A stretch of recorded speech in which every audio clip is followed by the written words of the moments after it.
Hello student, स्वागत है आप लोगों का इस वीडियो में। अगर आपको भी अकाउंट्स को रटना नहीं है और उसे डिटेल में समझना है तो आपने बिल्कुल सही वीडियो पे क्लिक किया है। इस चैनल पे हम बात करते हैं बहुत ही शॉर्ट में टॉपिक पे। चलिए आज के टॉपिक को समझते हैं, जो कि है प्रोविज़न एंड रिज़र्व।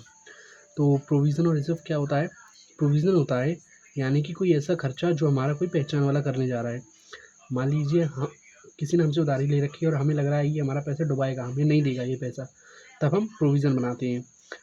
और रिज़र्व कब बनता है? रिज़र्व जब बनता है जब हमें मतलब मान लीजिए हमने हमें बहुत प्रॉफ़िट हुआ है, मान लीजिए बहुत प्रॉफ़िट हुआ हमें, तो हम एक अमाउंट ऑफ मनी हम साइड में निकाल देते हैं, क्योंकि हमें पता होता है मान लीजिए फ्यूचर ग्रोथ में या फ्यूचर अगर कोई अनसर्टेन लॉस आता है हमारे पास, तो हम इसका इस्तेमाल करके लॉस हो तो लॉस से बच पाएँ और ग्रोथ का मौका मिले तो हम अपनी बिज़नेस को ग्रोथ यानी कि ग्रो कर पाएँ।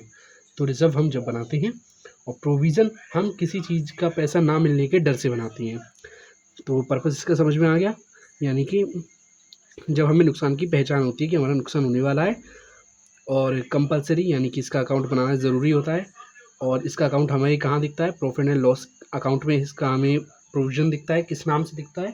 प्रोविज़न फॉर डाउटफुल डेट नाम से दिखता है। आइए रिज़र्व की बात कर लेते हैं।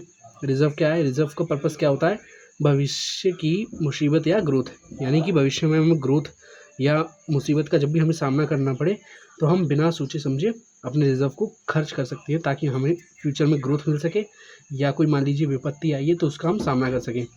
इसका अकाउंट बनाना कंपल्सरी होता है? नहीं, इसका अकाउंट बनाना कंपल्सरी नहीं होता है। ये आपके ऊपर पूरी तरह निर्भर करता है कि आपको बनाना है कि नहीं। चलिए हम ये देखते हैं इसका अकाउंट कहाँ बनाते हैं। इसका हम अकाउंट बनाते हैं प्रॉफिट एंड लॉस के अप्रोप्रिएशन अकाउंट में।